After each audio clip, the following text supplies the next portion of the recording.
కల్పవల్లికి చిత్తజుని తల్లికి శ్రీలక్ష్మికి శ్రీదేవదేవికి శ్రీతకల్పవల్లికి చిత్తజుని తల్లికి శ్రీలక్ష్మికి నారీ శిరోమణికి నవపద్మపాణికి నందేలు శ్రీరంగ నాద సతికి నారీ శిరోమణికి నవపద్మపాణికి నందేలు శ్రీరంగ నాద సతికి జయ మంగళం నిత్య శుభమంగళం జయ మంగళం నిత్య శుభమంగళం జయ మంగళం నిత్య శుభమంగళం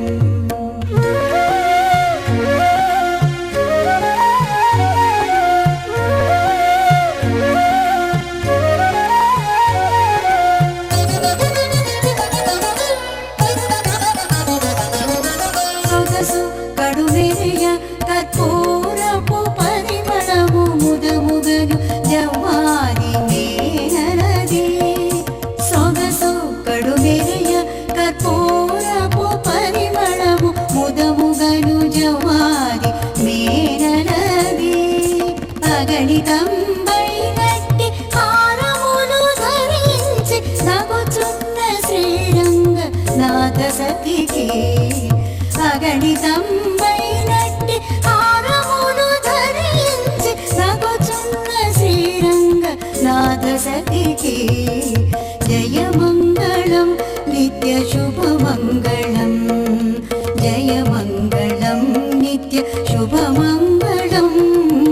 जयमङ्गलं नित्य शुभमङ्गलम्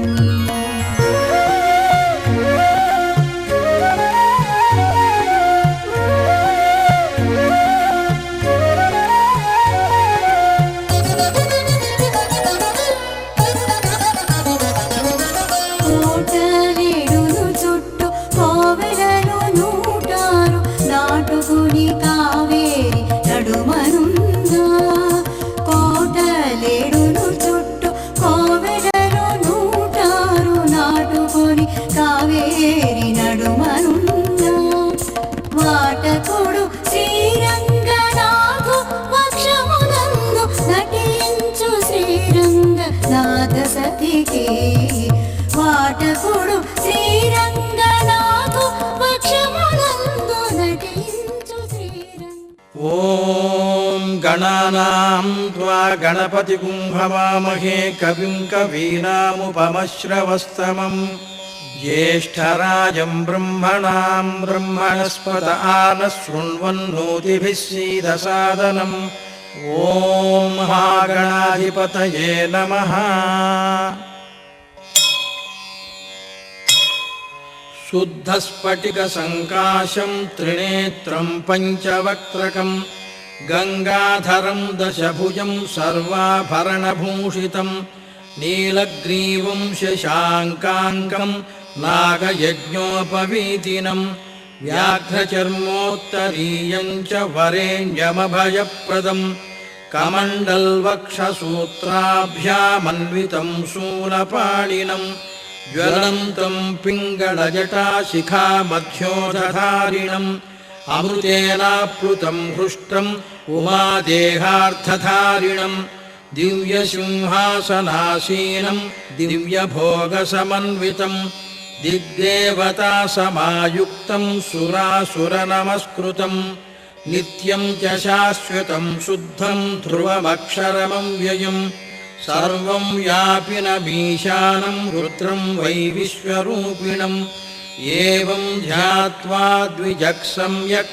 ततो यजनमारभेतु।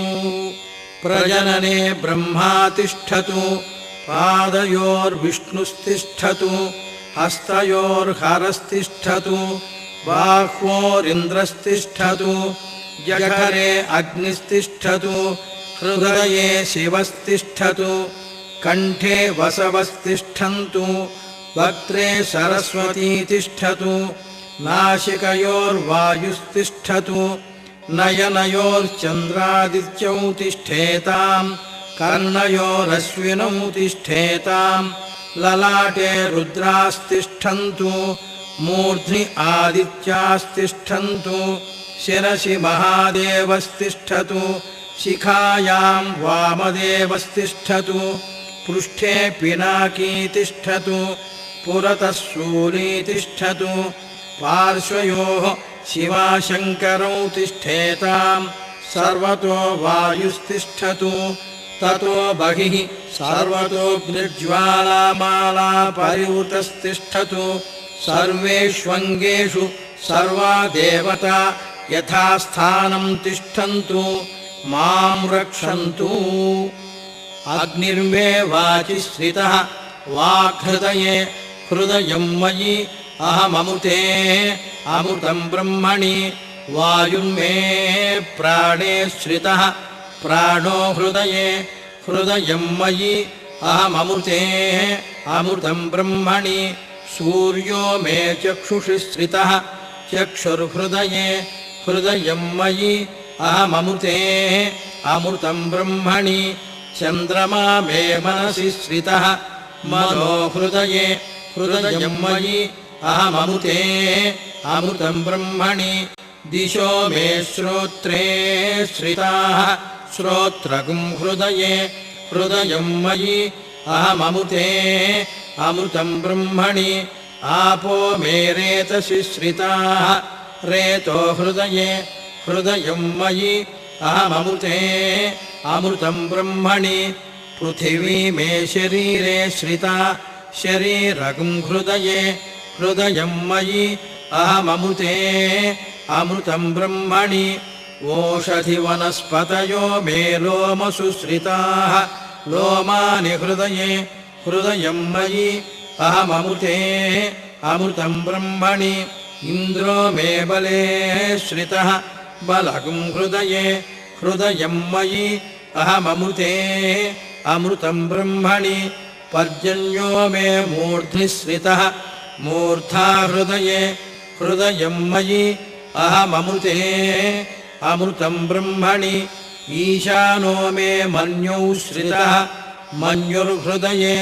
हृदयं मयि अहममुते अमृतं ब्रह्मणि आत्मा आत्मनि श्रितः आत्मा हृदये हृदयं मयि अहममुते अमृतं ब्रह्मणि पुनर्म आत्मा पुनरायुरागात् पुनः प्राणः पुनराकूतमागात् वैश्वानरो रश्मिभिर्वावृधानः अन्तस्तिष्ठत्वमृतस्य गोपाः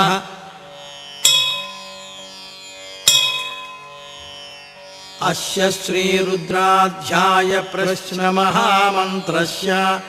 घोरऋषिः अनुष्ठुप्छन्दः सङ्कर्षणमूर्तिस्वरूपो योऽसावादित्यः परमपुरुषः स एष रुद्रो देवता नमः शिवायेति बीजं शिवतरायेति शक्तिः महादेवायेति कीलकं श्रीसाम्ब सदाशिवप्रसादसिद्ध्यर्थे जपे विनियोगः ॐ अग्निहोत्रात्मने अङ्गुष्ठाभ्यां नमः दर्शपूर्णमासात्मने तर्जनीभ्यां नमः चातुर्मास्यात्मने मध्यमाभ्यां नमः निरूढपशुबन्धात्मने अनामिकाभ्यां नमः ज्योतिष्ठोमात्मने कनिष्ठिकाभ्यां नमः सर्वक्रत्वात्मने करतलकरपृष्ठाभ्यां नमः अग्निहोत्रात्मने हृदयाय नमः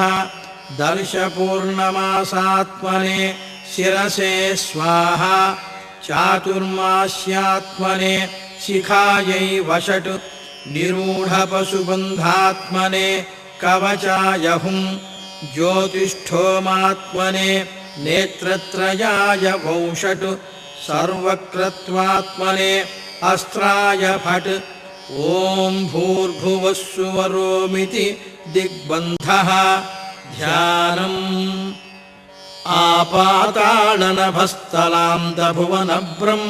आपाताडनभस्थलान्तभुवनब्रह्माण्डमाविस्फुरत्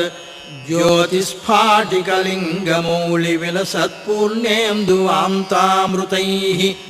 अस्तोकाप्लुतमेकमीशमनिशं रुद्रानुवाकान् जपेत्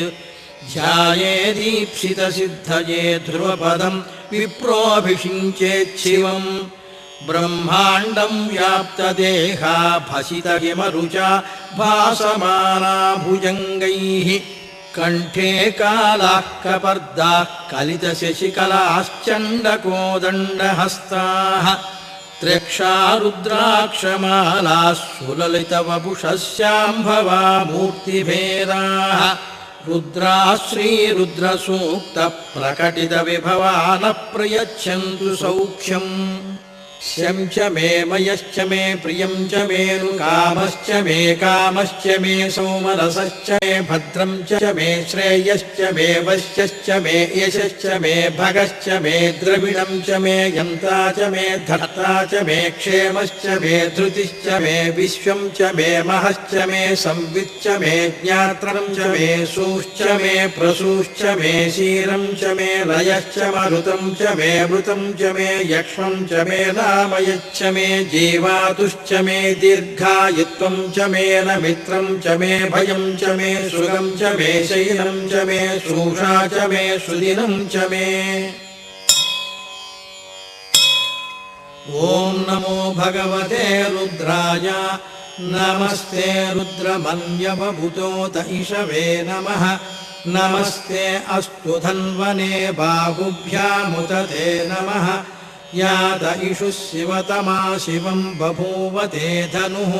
शिवाशरं व्यायातवतया नो रुद्रमृडया याते रुद्रशिवा तनूरघोरा पापकाशिनी तया नस्तनुवाशं तमया गिरिशं ताभिचाकशीः यामिषुं गिरिशं तहस्ते बिभर्ष्यस्तवे शिवां गिरित्रतां कुरु माहि गुंसीः पुरुषं जगत् शिवेन वचसा त्वा गिरिशाच्छावदामसि यथा नः सर्वविज्जगदयक्ष्मगुं सुमना असत् अध्यवोचदधिवक्ता प्रथमो दैव्योऽभिषक् अहीगिश्च सर्वान् जम्भयन् सर्वाश्च यातु धान्यः असंयस्ताम्रो अरुणबुधबभ्रुस्सु मङ्गलः ये चेमागुं रुद्रा अभितो दिक्षु स्थिताः सहस्रशो वैशाखुं खेडयीमहे असंयो वसर्पति नीलग्रीवो विलोहितः उतैनं गोपा अदृशन्नदृशन्नुदहार्यः उतैनं विश्वाभूतानि सदृष्टो मृडयातिनः नमो अस्तु नीलग्रीवाय सहस्राक्षाय भीरुषे अथो ये अस्य सत्त्वानोऽहं तेभ्यो करं नमः प्रमुञ्च धन्वनस्त्वमुभयोरात्रियोर्ज्यां याश्च ते हस्त इषवः पराता भगवो वप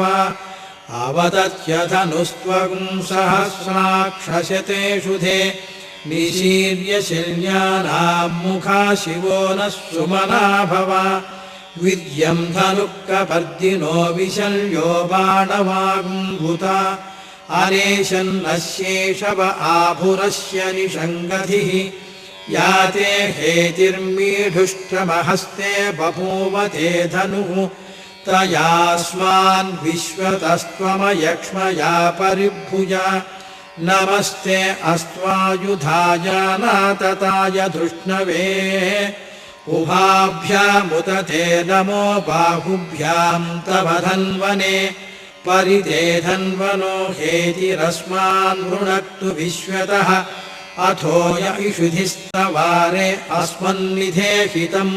नमस्ते अस्तु भगवन् विश्वेश्वराय महादेवाय त्रयम्बकाय त्रिपुरान्तकाय त्रिकाग्निकालाय कालाग्निरुद्राय नीलकण्ठाय मृत्युञ्जयाय सर्वेश्वराय सदाशिवाय श्रीमन्महादेवाय नमः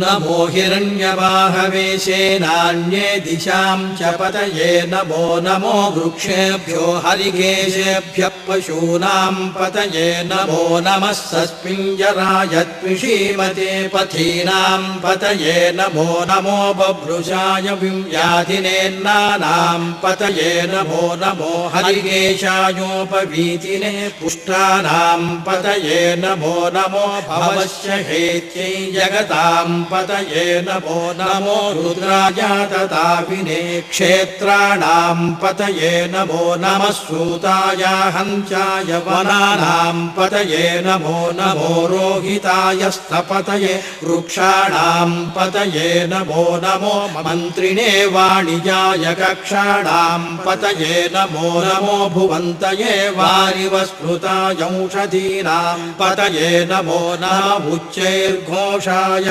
क्रन्दयते पतीनां पतये नमो नमः कृत्स्नवीताय धावते सत्वरां पतये नमः नमः सहमानाय व्याधिनां व्याधिनीनां पतये नमो नमः ककुभाय निषङ्गिणे सेनानां पतये नमो नमो निषङ्गिण इषुधिमते तस्कराणां पतये नमो नमो वञ्चते परिवञ्चते स्थायूनां पतये नमो नमो निचेरवे परिचरायारण्यानां पतये नमो नमः श्रुकाविभ्यो जिघा पुंसद्भ्यो मुष्णतां पतये नमो नमोऽशिमद्भ्यो नक्तं चरद्भ्यः प्रकृन्तानां पतये नमो नम उष्णीषिणे गिरिचराय कुलुञ्चानां पतये नमो नम इषुमद्भ्यो धन्वाविभ्यश्च वो नमो नम आतन्वानेभ्यः प्रतिदधानेभ्यश्च वो नमो नम आयच्छद्भ्यो विसृजद्भ्यश्च वो नमो नमोऽस्यद्भ्यो विद्यद्भ्यश्च वो नमो नम आशीनेभ्यश्च यानेभ्यश्च वो नमो नमः स्वपद्भ्यो जाग्रद्भ्यश्च वो नमो नमस्तिष्ठद्भ्यो धावद्भ्यश्च वो नमो नमः सभाभ्यः सभापतिभ्यश्च वो नमो नमो अश्वेभ्यो स्वपतिभ्यश्च वो नमः नम व्याधिनीभ्यो विविध्यन्तीभ्यश्च वो नमो नम उगणाभ्यस्त्रिगुंहतीभ्यश्च वो नमो नमो गृत्सेभ्यो गृत्सपतिभ्यश्च वो नमो नमो व्रातेभ्यो व्रातपतिभ्यश्च वो नमो नमो गणेभ्यो गणपतिभ्यश्च वो नमो नमो विरूपेभ्यो विश्वरूपेभ्यश्च वो नमो नमो महद्भ्यः क्षुल्लकेभ्यश्च वो नमो नमो रथिभ्यो रथेभ्यश्च वो नमो नमो रथेभ्यो रथपतिभ्यश्च वो नमो नमः सेनाभ्यश्चेनानिभ्यश्च वो नमो नमः क्षत्रुभ्यः सङ्ग्रहीतृभ्यश्च वो नमो नमस्तक्षभ्यो रथकारेभ्यश्च वो नमो नमः कुलालेभ्यः कर्मारेभ्यश्च वो नमो नमः पुञ्जिष्टेभ्यो निषादेभ्यश्च वो नमो नमः इषुकृभ्यो धन्वकृभ्यश्च वो नमो नमो मृगयुभ्यः स्वनिभ्यश्च वो नमो नमः स्वभ्यः स्वपदिभ्यश्च वो नमः नमो भवाय च रुद्राय च नमः शर्वाय च पशुपतये च नमो नीलग्रीवाय च शितिकण्ठाय च नमः कपर्दिने संयुक्तकेशाय च नमः सहस्राक्षाय च शतधन्वने च नमो गिरिशाय च शिपिभिष्टाय च नमो बीढुष्टमाय चेषुमते च नमो ह्रस्वाय च वामनाय च नमो बृहते च वंशीयसे च नमो वृद्धाय च संवृध्वने च नमो अग्र्याय च प्रथमाय च नम आशवे चाजिराय च नमः शीघ्र्याय च सेभ्याय च नमः ऊर्व्याय चावस्वन्याय च नमः स्रोतस्याय च द्वीप्याय च नमो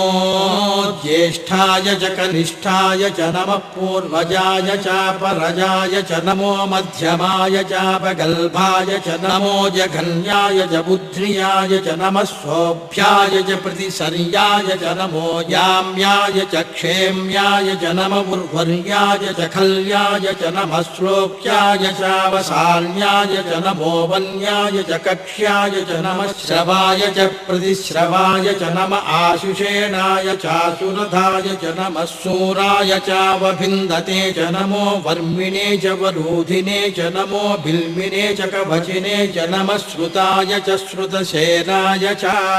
नमो दुन्दुभ्याय चाहनन्याय च नमो धृष्टवे च प्रमृषाय च नमो दूताय च प्रहिताय च नमो निषङ्गिणे चेषुधिमते च नमस्तीक्षेषवे चायुधिने च नमः स्वायुधाय च सुधन्वने च नमः श्रुत्याय च पथ्याय च नमः काठ्याय च नीप्याय च नमः सूद्याय च सरस्याय च नमो नाद्याय च वैशन्ताय च नमः कूप्याय च वट्याय च नमो वंश्याय च वर्षाय च नमो मेघ्याय च विद्युत्याय च नमः ईद्रियाय च तप्याय च नमो वात्याय च रेश्म्याय च नमो वास्तव्याय च वास्तुपाय च नमः सोमाय च रुद्राय च नमः साम्राय च अरुणाय च नमः शङ्गाय च पशुपतये च नमः उग्राय च भीमाय च नमो अग्रे वधाय च दूरे वधाय च नमो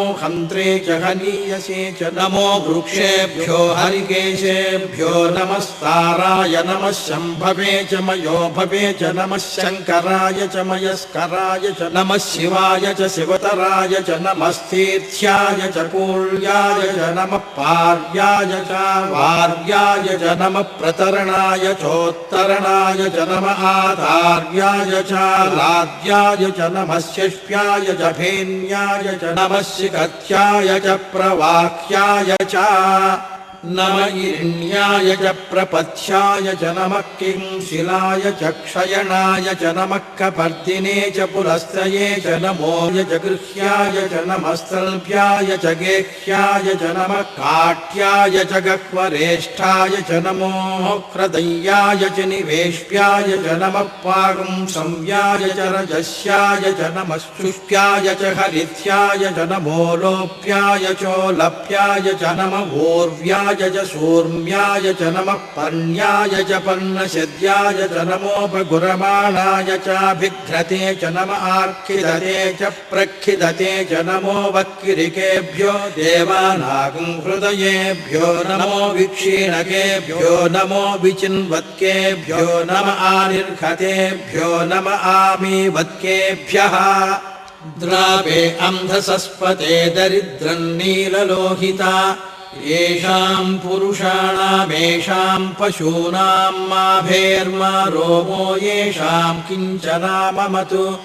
या ते रुद्रशिवा तनुः शिवा विश्वाह भेषजी शिवा रुद्रस्य भेषजी तया नो मृडजीवसे इमागुं रुद्राय तवसे कपर्दिने क्षयद्वीराय प्रभरामहे मतिम् यथा नश्यमसद्विपदे चतुष्पदे विश्वं पुष्टं ग्रामे अस्मिन्ननातुरम् मृडानो रुद्रोतनो मयस्कृति क्षयद्वीराय नमसा विधेमते यच्छं च योश्च मनुरायजे पिता तदस्यापतवरुद्रप्रणीतौ मानो महान्तमुतमानो अर्भकं मानवुक्षन्तमुतमानवुक्षितम् मानो वधि पितरं मोत मातरं प्रियामानस्तनुवो रुद्रवीरिषः मानस्तोकेतनये मान आयुषि मानो गोषु सिद्ध्यर्थं महाशिवरात्रि पर्वदिने लिंगोद्भव समयेन मम यथाशक्ति अन्नाभिषेकं करिष्ये अन्नाभिषेकं करिष्ये ओ पुष्पोटवारि ओ बेटानि भवे भवेनादि आद्यमुतो नीडिपोयिन्टि पादयोः पैपैति बोलते अंटे भवे भवेनादि पादयोः पुष्पमरदिशे भवे भवेनादि पादयोः पाद्यं समर्पयामि भवे भवस्वामिति